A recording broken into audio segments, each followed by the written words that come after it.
DMTV Info, votre chaîne d'information en temps réel. La politique, la santé, le sport, les faits de société, la musique, les rumeurs et bien plus encore. Vous découvrirez cela dans notre chaîne DMTV Info.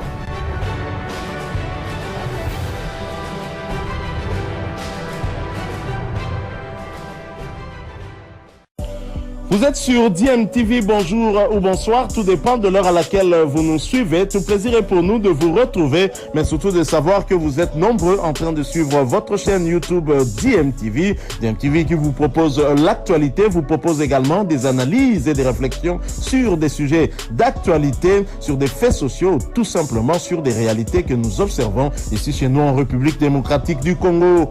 Et déjà oublié, la République démocratique du Congo va tout donner pour arracher sa 6e qualification aux prochaines CHAN qui, je vous le rappelle, va se jouer en Algérie. Et là, ce sont les arbitres centrafricains. Ils marchent au pas de la cadence militaire. C'est la sortie donc de ces deux équipes ici au stade Martyr où je retrouve notre consultant de l'X. Vous le connaissez, Guillaume Ilunga, bien sûr, un petit coucou à Fouassa Tombissa, là où il se trouve depuis le 8 février, il nous manque certainement, mais nous sommes des Africains, je suis convaincu que Fouassa Tombissa est en train de regarder ces matchs, tant mieux s'il peut nous apporter bonheur et apporter la bonne chance à l'équipe de Léopard, c'est une bonne chose. Le commissaire du match est placé, Guillaume Ilunga, les Congolais vont partir avec 2-1. Je pense qu'on va d'abord écouter les hymnes nationaux avant de faire l'analyse de ce match. On écoute l'hymne national, je pense qu'on commence par les Tchad.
Terminé, nous allons écouter le debout congolais, l'hymne national de la République démocratique du Congo.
Dans quelques instants, le coup d'envoi de ce match retour du premier tour de qualification du CHAN Algérie 2023. Vous connaissez les officiels, Mayala Marcel, ancien international congolais gardien de but. Et le match, Guillaume, semble être serré, mais apparemment les Tchadiens, c'est vrai, ils savent que jouer à Kinshasa, c'est pas facile, mais ils sont pas tout de même perdants. Non, mais ils se sont aussi préparés, ils ont tiré des leçons par rapport au match aller. C'est beaucoup plus à nos 11 de jouer beaucoup plus avec la prudence, ne pas se contenter de ce faux pas que les Tchadiens ont donc connu à leur match aller. Je crois que là, au vu de la composition, je crois qu'Otis Goma a mis une équipe compétitive qui est capable de nous donner la qualification ici sur place. Voilà, donc on commence avec Siadio comme gardien de but et l'équipe joue en 4-2-3-1 avec pratiquement 5 défenseurs. Nous avons donc Issama Mpeko, Mondeko, Ikoyo. Il y a au milieu du terrain avec Boka bien sûr comme latéral gauche. Nous avons au milieu du terrain Mika et Zemanga. Et nous avons Kinzumbi Kikasa Mpia comme attaquant. Et l'attaquant de pointe, c'est Makousou Jean-Marc, qui n'avait pas joué à l'aller, mais qui va jouer au retour. Et du côté du Tchad, vous reconnaissez le numéro 2, Karim. C'est le capitaine de cette formation. C'est vrai que le Tchad, ce n'est pas une très grande équipe de football. Et là, nous reconnaissons les coachs tchadiens, Mahamat Alamine Abakar. De mémoire, vous savez, Guillaume n'a jamais rencontré les Tchad en compétition officielle. À part un seul match, on va certainement y revenir. C'était en coupe de la coupe de vainqueur de coupe. Mais le Tchad est en train de revenir petit à petit. Les Tchadiens ont toujours eu un football direct parce que ce sont des gens qui vivent dans les déserts. Ils savent, ils vivent sous une haute chaleur en altitude. Donc ce sont des gens qui sont des bons coureurs de fond. Il faut se méfier beaucoup plus quand on joue avec une température basse. Ce sont des gens qui ont un VO2 max très élevé, ce qui fait que au moment que nous allons connaître l'usure et ils vont chercher à monter en régime, c'est beaucoup plus sur le plan physiologique et que Autisme va chercher à équiper cette équipe, ne pas leur laisser beaucoup plus d'arguments parce que physiologiquement ils ont toujours une plus-value par rapport au VO2 max, par rapport à la République démocratique du Congo. Voilà, la République démocratique du Congo, c'est vrai. Ça fait près de 8 mois qu'on n'a pas renoué la compétition officielle ici, rappelez-vous. Les derniers matchs, c'était contre l'équipe nationale du Maroc pour les comptes de la Coupe du Monde Qatar 2022. Et là, nous revenons un tout petit peu déçus. Le public n'est pas nombreux. Soit que l'information n'a pas circulé. C'est quand même une équipe nationale qui joue. Et là, on voit Siadi Badjo qui va regagner. Ça perche ce joueur du tout-puissant Mazembe. Grand détail, c'est vrai. Et il fait une très bonne carrière. Je pense qu'il a un très bon parcours, Sadio. Ouais, c'est un garçon que j'avais connu à Pibol et puis DCMP aujourd'hui au TP Mazembe après avoir été chez Groupe Bazano. Alors là, c'est parti donc dans cette première mi-temps. Les léopards, attention, on peut confondre les couleurs. Les Tchadiens sont en jaune et culotte rouge. Et les léopards dans les couleurs du drapeau national. Les léopards partent avec un but d'avance. Maxi Mika qui revient sur Boka. Boka qui va soulever. Ah, il joue bien. Il faut arriver. Attention, Guillaume, sur ses centres. Voilà, c'est bien joué. C'est une très belle combinaison. On joue quasiment la 27e minute de jeu. La République démocratique du Congo qui ouvre le score avec Jean-Marc Makoussou. Jean-Marc Makoussou, c'est un buteur connu. Ah, il doit être blessé, Jean-Marc Makoussou, qui a 27 ans. Makoussou, son papa Makoussou Jean-Willy et sa maman Betou Yvette Clavet, très content cet instant. Leur fils vient de faire la différence. Et c'est garçon qui avait commencé à jouer dans l'Olympique du Neige de Mongafula, après il est allé au football club de Jade. Il jouera ensuite dans Bel-Air. Et en 2015, il est allé au Standard de Liège en Belgique. Il s'est beaucoup promené, Guillaume. Il est allé à Mouloudia, à d'Alger. Il est revenu dans l'équipe de V-Club. Il est reparti en Égypte dans Wadi Dougla. Il est revenu dans V-Club. Il est reparti en Europe, un véritable globe-trotteur. Il est en train de se rechercher parce que c'est un goléador. Vous avez vu la manière dont il s'est posé. Et voilà, c'est le retour sur ce plateau. Merci Claude François Kablomoa Kaboulo et Guillaume Ilunga pour ces 45 premières minutes de ces RDC Tchad. Alors, monsieur Adamo, les RDC mènent au marquoir 1-0 avant la pause. Est-ce que vous pensez que ce score va rester comme ça jusqu'à la fin? par rapport à cette contre-attaque de Sao. Est-ce que vous ne pensez pas qu'ils vont revenir au score? Bien, merci beaucoup, Madame Zena. Je crois que nous sommes en train de suivre un grand match. Le Tchadien ne se laisse pas faire. Ils ont même raté à 2 reprises des occasions franches. Ce qui veut dire qu'il faut faire très attention. Nous l'avons dit au début, il faut faire très très attention. D'ailleurs, dans l'axe central, vous voyez qu'il y a quelque chose qui ne va pas. Il y a toujours leur meneur, là, le numéro 9, qui est toujours libre et il se présente 2 fois. Donc s'il s'organise bien, il y a un danger qui est permanent. Donc il faudra ici que l'entraîneur essaie un peu de revoir son axe central pour éviter. Parce qu'il suffit seulement que ce monsieur-là essaie de voir ses erreurs, ils peuvent revenir. Alors, prudent, bravo pour les léopards jusque-là, mais ils doivent encore être trop prudents. J'espère que pendant la pause, l'entraîneur et le staff ils vont essayer bien sûr d'harmoniser un peu, de revoir. Là il faut revoir. Mais dans le jeu de Léopard, on sent quand même qu'il y a un manque de cohésion quelque part. Est-ce que cet arrêt brusque du championnat et ce manque de reprise ne fait passer qu'on ne sent pas vraiment que les joueurs sont à la pointe par rapport à ces grands matchs qui est qualificatif pour le CHAN Algérie 2023? C'est bien dit, Madame Zena. Vous comprenez bien que le manque de football dans le pied, ça a des conséquences graves. Le championnat avait pris fin depuis plusieurs mois. Voilà que jusque-là, on n'a pas repris. Et les jeunes gens sont là. Et vous savez, les athlètes, quand ils sont abandonnés, c'est à peine. Donc, vous sentez effectivement qu'il n'y a pas de football. On ne veut rien dire, on ne peut pas faire les commentaires, mais il n'y a rien là. C'est à peu près. Donc, dans le loisir, on joue comme ça. Donc, jusque-là, il n'y a encore rien de bon. C'est-à-dire, déjà le fait qu'ils aient remporté le match en déplacement, 2-1, et ici ils arrivent à scorer en premier, c'est-à-dire quand même ils fournissent beaucoup d'efforts pour essayer un peu de se maintenir et faire ces résultats-là, ils sont quand même encouragés, le poulain de coach Otis. Nous les encourageons, nous ne sommes pas contre eux, mais vous avez vu le Makoussou qui vient de marquer, il est même touché parce qu'il a marqué dans des conditions, le volontarisme, on peut même dire. Il s'est lancé. Il s'est lancé au front, il a marqué dans les conditions difficiles. Voilà. Je ne sais pas s'il peut revenir. Disons que là, c'est l'individualisme. Sinon, dans le jeu, vous sentez qu'il y a quelque chose qui ne va pas. Mais Makoussou qui n'était pas là lors de la manche aller, on a senti quand même son apport pour cette manche retour.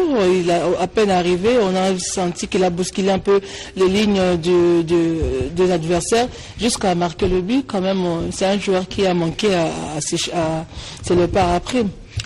Oui, Makoussou, c'est comme ça que je disais que c'est un volontariste. C'est un grand joueur. Ça. Il a évolué longtemps à Kinshasa dans le club. C'est un grand joueur, un très grand joueur. S'il est au point, si vraiment il est au point, il fait des merveilles. Il fait des merveilles. Comme on l'a fait, oui. Comme on l'a vécu. Voilà. Alors, du côté des Paris-Ngengue, ils sont sportifs, néanmoins, bien qu'ils sont là en commercial, mais au moins ils sont sportifs. Vous avez suivi, principalement, Joseph, vous avez suivi cette rencontre, cette 45 premières minutes.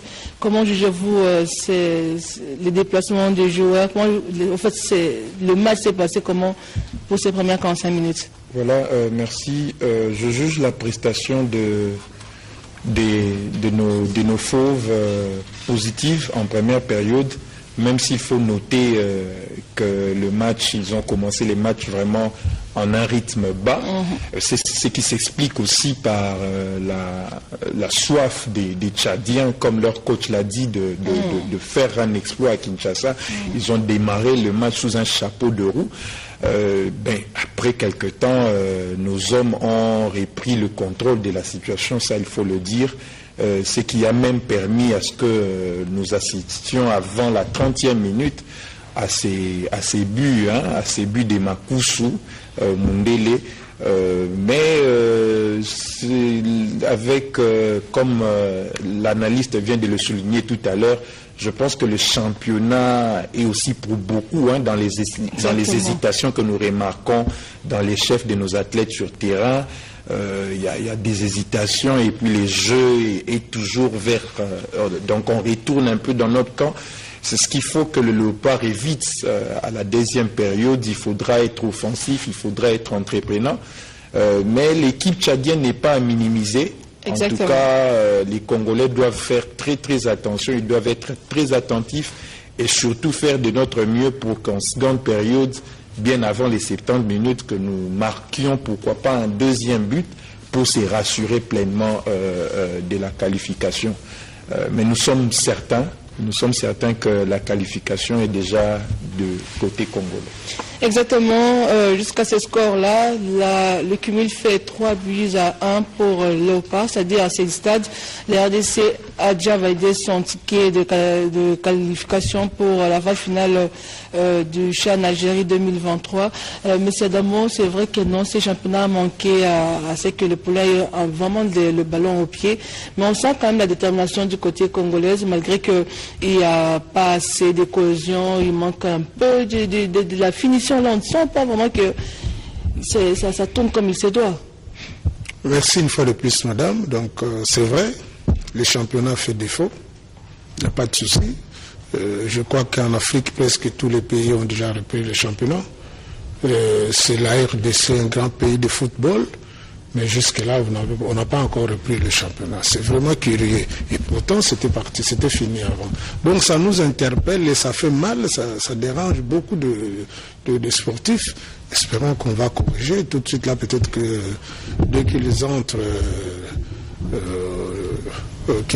dès qu'ils s'entourent, ils finiront par organiser rapidement ces championnats. Mais qu'à cela ne tienne, nous sommes en train de jouer chez nous. Et encore facteur d'être chez soi. On joue chez nous sans supporters au stade. Sans supporters, c'est encore quelque chose qui va déranger les joueurs. Sans supporters, nous l'avons dit au début, beaucoup de gens, beaucoup de sportifs sont presque découragés. Et voilà, les sportifs, peut-être qu'ils n'ont pas eu l'information, mais du moins... Ici, à la chaîne nationale, on ne cesse d'en parler. Depuis que la campagne a débuté, on a invité les supporters d'être nombreux au stade de Martyrs ce 4 septembre pour soutenir les Léopards après qui défendent les couleurs nationales afin d'obtenir une qualification pour le CHAN Algérie 2023. Malheureusement, c'est comme si les Congolais perdent le sens du patriotisme. On ne sent pas l'engouement au stade de Martyrs pour soutenir le FOV qui joue pour l'honneur du pays. Espérons que non, après ces constats, quelque chose sera fait pour qu'il y ait amélioration, pour que l'engouement revienne au stade. C'est vrai qu'il parle de la déception et consort, mais on sait que non, c'est un match de football, soit on le gagne, soit on perd, soit on fait nul. C'est là, il ne faut pas tenir rigueur à nos athlètes s'ils n'ont pas fait un bon résultat. Il faut toujours les encourager car le soutien moral est très important pour qu'une équipe soit boostée de l'avant. Alors, on va parler, avant de retourner au stade de Martyrs, de un certain 4 septembre 1994. Aujourd'hui, 4 septembre 2022, 28 ans après, on se souvient, le Stade de Martyrs accueillait son premier match. C'était un dimanche, 4 septembre de 1994, où le Zaïre, à l'époque, accueillait le Malawi. C'était pour le compte des éliminatoires de la CAN Afrique du Sud de 1996. Et les deux pays avaient fait jeu égal, un but partout ici à Kinshasa au Stade de Martyrs. C'était le match inaugural du Stade de Martyrs de la Pentecôte. Monsieur Adamo, vous en avez l'idée? Oui, je pense que j'ai une idée, mais en fait l'histoire fait qu'il y a des choses qui ne portent plus. Mais à ce moment-là, c'était du vrai football. Non, c'est juste par rapport au stade. C'est le même Stade de Martyrs aujourd'hui qui abrite toujours les grands événements. Aujourd'hui, c'est aussi un événement parce que c'est match qualificatif pour le CHAN Algérie 2023. Il y a 28 ans passé, c'était le premier match qualificatif aussi pour la CAN Afrique du Sud 1994. Raison pour laquelle je demandais, est-ce que vous avez idée de cette rencontre-là par rapport à aujourd'hui? Ce sont toujours les grands événements qui se retrouvent et qui sont illustrés, marqués dans l'histoire. Oui, c'est marqué dans l'histoire. Là, je voulais dire vraiment, comme c'est de l'histoire, il faudra que les sportifs aussi ils comprennent que c'est ça aussi le sport. Il ne faudra pas qu'ils se découragent. De grands événements comme ça, ils doivent toujours soutenir les athlètes. Vous savez, un athlète, quand il n'est pas encouragé, surtout que c'est chez lui, sur le terrain, déjà, il se pose beaucoup de questions. Donc, les grands événements comme ça, nous allons même demander, vous de la presse, de demander aux sportifs, plusieurs fois d'ailleurs, d'aller toujours vers le stade. Mais ce que nous sommes en train de vivre là-bas, je pense que ça décourage. Même les autres pays du continent, ils vont voir un stade vide comme ça. Vous savez que ça compte, hein, par rapport même à notre position, en rapport avec le sport, oui, le football. Il n'y a pas de stade comme ça en Afrique où une équipe nationale évolue et qu'un stade vide, je ne pense pas. Surtout pour un gros match comme celui-ci, un match qualificatif pour la phase finale du CHAN. Ça fait du souci. Ça fait du souci. Nous allons faire un effort, nous tous, quand il y a des matchs comme ça, que nous tous nous y allons. Et voilà, nous allons faire un effort quand il y a un match comme ça pour que le stade soit plein. On ne cessera de matraquer, de dire et de faire à ce que les gens reviennent au vrai sens du patriotisme. Apparemment, tout le monde semble être politicien et oublie quand même que le football, le sport, c'est un peu le loisir. Ça met un peu la détente. Ça fait à ce que les gens se mettent ensemble d'accord pour un point commun. Surtout l'unité, ça porte du punch. Quand une équipe nationale joue pour un compte national, il faudrait que la nation soit derrière elle pour l'accompagner afin qu'on arrive à un résultat escompté. Je ne sais pas si ensemble avec la régie on est prêt pour retourner du côté du stade de Martyrs où on va rejoindre Claude François Kaboulo et Guillaume Ilunga pour le dernier 45 minutes de ces RDC Tchad.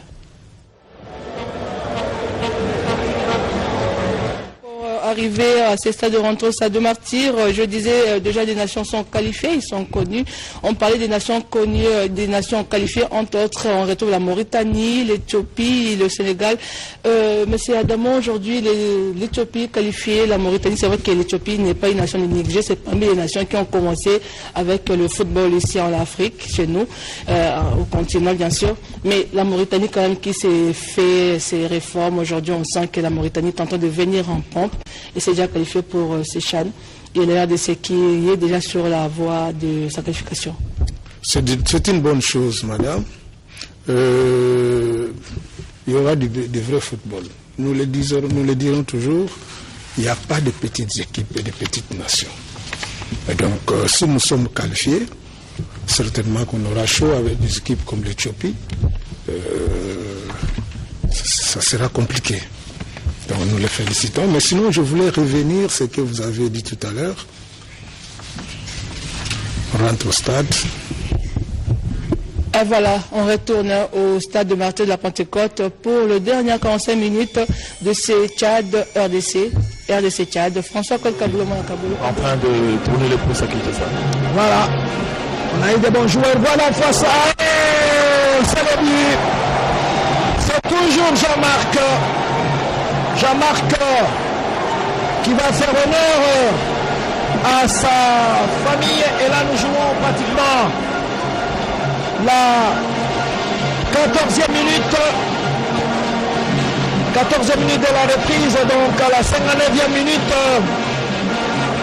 59e minute, 2 pour la République démocratique du Congo et 0 pour le Tchad. Je pense que Guillaume Le Carotte, je peux me permettre de dire qu'elles sont cuites. Voilà, c'est déjà la qualification parce que là, c'est toute la classe qu'il a sorti. C'est un garçon qui a toujours été très calme. On a découvert ce Santos qu'il avait lancé au CHAN de l'Afrique du Sud quand il était encore à Bonheur. C'est un garçon devant le but, il a un calme légendaire. C'est vraiment un avant-centre qui n'a pas hésité et n'a pas eu tort de le faire. C'est une belle génération, je me souviens avec Kanda Moukak, avec Kasson Ngandou. Et là, le troisième but. La République démocratique du Congo est en train de se balader. C'est le fait de Makousou. Voilà, c'est un piège, je crois, qui marque. C'est Makousou qui a pratiquement mis en dehors du voilà. C'est le venu achever. Qui achève là. Le troisième but à la 17e minute de jeu. Pierre Maxime. Je crois qu'aujourd'hui, nous pouvons être reconnaissants à la République démocratique du Congo au travers de deux dirigeants. Il est très émotionné, le joueur. Ils sont en train de jeune, il a 22 ans seulement. Ouais, parce que ce sont des jeunes aujourd'hui, vous voyez l'apport de deux grands dirigeants. Monsieur le général Amissi et le président Moïse aujourd'hui, voilà les fruits qu'on est en train de récolter, parce que si on a des gens qui aiment le football, qui investissent dans cette jeunesse, il y a la jeunesse aujourd'hui, et dans Mazembe, dans Mania Mignon, dans Voko, qui est en train de nous donner beaucoup plus de satisfaction. Je crois que nous pouvons dire que chapeau bas, la République du Congo a besoin que les Congolais eux-mêmes donnent le meilleur d'eux-mêmes dans leur football. Alors il y a des changements qui vont s'effectuer. Il y a Kikassa qui va sortir. Le DCMP. Ouais, qui va être remplacé par le numéro 6, Peter Matumosi Zulu, qui lui est de l'ASV Club. Il est remplacé par Zulu de l'ASV Club. Voilà, c'est une très très bonne chose au moment où Pierre Maxi a marqué le troisième but. Alors on attend le deuxième remplacement avec Ngimbi Vumbi, qui est venu de Magné, qui est de Mazembe pour le moment. Qui est allé à Mazembe. Je crois que, comme nous avons dit, je crois qu'aujourd'hui, chapeau bas à toutes ces équipes, à tous ces dirigeants. C'est comme ça que le Congo peut devenir grand, parce que nous-mêmes, le Congolais, nous sommes conscients et nous arrivons à mieux travailler ensemble. Voilà, Ngimbi qui remplace le buteur, Pierre Maxi. Il reste 15 minutes à jouer ici au Stade de Martyrs, alors qu'il y a un changement avec la sortie de Boka Chandrak, qui a fait un très très grand travail et qui est remplacé par Luzolo Sita, un autre bon joueur. Luzolo, ça c'est aujourd'hui un jeune qui a pris de la place aujourd'hui. Remplacer Kassoussou, là c'était pas évident, on avait tout pour ça à Gleber, mais qui est en train de faire un bon homme chemin. C'est un jeune qui est en train de monter, qu'il mériterait aussi de goûter. Quand ils ont menacé de boycotter ce match parce que la prime n'a pas été payée, après ils sont revenus à leur conscience. Ouais, ça c'est bien joué. Ah oui, marqué. Nous allons aussi taper l'entrée. Il a surpris le gardien de but. Ah oui, c'est vrai que ce ballon, on ne s'attendait pas à ça. Vous avez vu à partir de la tribune comment le ballon est parti. Ça c'est vraiment toute la classe. Il a vu le gardien qui était avancé, donc frappe fuyante. Ça c'est toute la classe, toute sa maturité. Ça, on sent qu'il avait une revanche à prendre parce qu'il a un adversaire de taille à son poste. C'est comme ça qu'il a voulu aussi prouver à l'entraîneur que j'ai mérité au bout. Chapeau bas à Luzolo parce que là il a prouvé toute sa classe. Et là il va rentrer avec un carton jaune. Il a enlevé son maillot, c'est interdit par la Fédération internationale de football association. Luzolo, il attend. Voilà l'arbitre, il attend pour qu'il exhibe le carton jaune. Voilà. La même Bengue là où il doit être content. Le général Tango ferait pourquoi pas aujourd'hui le président Moïse parce que c'est eux qui ont lancé ces jeunes dans le club. Donc le général Amissi Bengue aujourd'hui dans Mazembe, je crois qu'il est en train de prouver qu'il méritait la confiance et il a été même titulaire à la concurrence loyale dans cette équipe de la RDC. Pratiquement il y a des jeunes plein de talent à chaque poste. Ce sont des jeunes qui se connaissent, qui se frottent les manches dans le championnat. Ça fait maintenant 3-4 ans qu'ils se connaissent et il y a une rivalité saine. Et ils savent qu'il y a l'autre aussi qui mérite. C'est comme ça qu'ils sont en train de donner le meilleur d'eux-mêmes pour séduire l'entraîneur pour mériter la place pour aller en phase finale. Voilà, j'aperçois la colonie tchadienne qui est en train de quitter le stade de Martyrs. Voilà, la colonie tchadienne est là, il faut l'applaudir. Voilà, les Congolais, c'est ça la sportivité. C'est vrai, peut-être c'est prématuré pour tenter d'éliminer une équipe de la RDC au stade de Martyrs. C'est difficile, mais le Tchadien, l'essentiel est que l'équipe participe à des compétitions comme ça. Attention, on lui laisse un passage, mais il aurait pu frapper. Oh non, pas de problème pour moi. L'occasion, un petit coucou au directeur du cabinet du gouverneur Cédric Ndiosso, au conseiller également politique Flori Badou, qui est en même temps président de l'équipe de Imana Matadi. Voilà, j'espère que ce stade va vite se terminer pour qu'on descende quand même au Matadi, qui est une très très belle ville portuaire et très très fréquentée par les Quinois. Oui, parce que là, c'est vraiment une province que nous qui avons eu la chance de travailler dans cette province. C'est une province des sportifs. Aujourd'hui, la province du Bas-Congo est en fait parce qu'avec le manque de ces terrains-là, c'est toute la jeunesse qui est vraiment sacrifiée. Voilà. La fin de la partie va intervenir. Avant que vous ne partiez, je voudrais vous rappeler cette information importante pour le tournoi de football qui sera organisé à Cotonou au stade Mathieu Kérékou le 8 octobre 2022 pour remercier le président Félix Antoine Tshisekedi Tshilombo. C'est la décision de jeunes Africains par rapport aux actions qu'il a menées pour la paix en Afrique et particulièrement en Afrique centrale. Donc tout le monde apprécie ce tournoi de la paix. Il y aura 8 équipes issues de centres de formation de 8 pays africains sous le patronage de Sami Badibanga Ntita, Premier ministre honoraire, qui est un homme de football, à l'initiative de la Fondation internationale Isayatou. C'est un tournoi que nous, Congolais, nous suivons avec beaucoup d'intérêt. Cotonou, nous sommes, je crois, à 2 heures seulement de vol de Kinshasa et nous serons certainement nombreux ce jour-là au stade Mathieu Kérékou pour honorer le président Félix Tshisekedi Tshilombo. Il y a le président également du Bénin qui lui aussi sera honoré ce jour-là. Voilà, c'est important de vous prévenir et de vous donner cette information au moment où on joue pratiquement à ma montre le temps additionnel. 4-0 pour la République démocratique du Congo et l'équipe de la RDC qualifiée et va rejoindre les autres qualifiés déjà, mais je rappelle que la phase finale aura lieu du 13 janvier au 4 février 2023 en Algérie. L'Algérie qui a des installations magnifiques. On a en préparation avec les... Voilà. C'est une missile. C'est ce qu'on appelle une cerise. Un Kinzumbi, ça c'est une missile de Kinzumbi. Voilà, cerise sur les gâteaux. Ça nous rappelle le Luvumbu héritier. C'était la manière de l'héritier Luvumbu. Et là c'est Medine Kinzumbi, Tepe Mazembe. Voilà, encore. Il a tenté, il a cherché, il a obtenu son but. Parce qu'on a senti qu'il est gaucher, un gaucher pur. Il a vraiment voulu avoir ce but parce qu'il a fait un grand match. Chapeau bas à lui. On a senti qu'il c'est tant de choses qu'il a travaillé à l'entraînement, il a tenté et voilà, ça finit toujours par payer. Voilà, 5-0, on est pratiquement dans le temps additionnel, ici au stade de Martyr.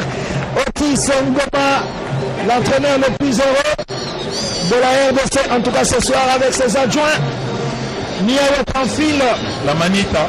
La Manita, voilà. Ah, je pense ça fait du bien quand même au football congolais ce soir. Là, aujourd'hui, on peut dire, M. Fofo qu'on était prédit parce qu'il avait prédit 5-0. Ah oui, voilà. Aujourd'hui, il a dit que dit au directeur que la RDC va gagner à 5-0. Il a gagné son pari. Il a gagné son pari. Voilà. Fofo Konzi, un ancien vice-président du tout-puissant Mazembe. Peut-être le 6e but. Le Congolais, il ne faut pas exagérer. Quand même, 5, ça suffit. Hein. Voilà. On est en fin du match. Pour arriver à se mettre en confiance, ce sont des choses que les gens doivent se mettre en évidence et toujours se mettre en confiance. Ouais, attention, 6e but, au-dessus. C'est vrai, les Congolais ont beaucoup souffert par différentes éliminations qui se qualifient aujourd'hui. C'est une bonne chose. Il y a beaucoup de consolation dans toutes les familles ce soir en tout cas. Et les Congolais sont très très très contents. Tant mieux, voilà. Et oui, c'est la fin du match, Guillaume. 5 buts à 0. Je rappelle le doublé de Makusu à la 27e à la 59e minute. Le 3e but par Pia Maxi. Le 4e but par Luzolo Sita. Et le 5e but, c'est ici les gâteaux par Kinzumbi 5-0. Une qualification automatique pour la phase finale méritée. Très mérité, on a senti l'équipe remonter en puissance en seconde mi-temps. Si le championnat reprenait, on aura une équipe très compétitive capable d'aller très loin et pourquoi pas arriver à aller donc jusqu'en finale au niveau de cette compétition. Je crois que nous devons porter beaucoup plus cette équipe, arriver à préparer l'ossature et mettre l'ossature même pour l'équipe de A au travers de tous ces jeunes. Je crois que nous pouvons dire chapeau bas au football congolais, chapeau bas à tous les techniciens congolais, chapeau bas à Otis Loma. Merci à l'ensemble des téléspectateurs qui nous ont fait confiance et nous remettons donc l'antenne à Zena Bamwisho avec l'ensemble de nos invités. Je remercie tous les téléspectateurs qui nous ont suivis. Je remercie également l'équipe technique avec JR comme réalisateur qui vous a transporté dans ce stade de martyrs. Merci et à très bientôt. Au revoir. Pour la soirée spéciale antenne RDC Tchad. J'espère que ce ne sera pas la dernière fois que vous venez dans nos milieux pour les analyses sportives. Nous sommes à votre disposition, madame. Et voilà, merci. Vous avez été nombreux à nous suivre sur toute l'étendue de la République démocratique du Congo et en dehors de nos frontières. Tout le réel plaisir était pour nous. Merci à la grande équipe.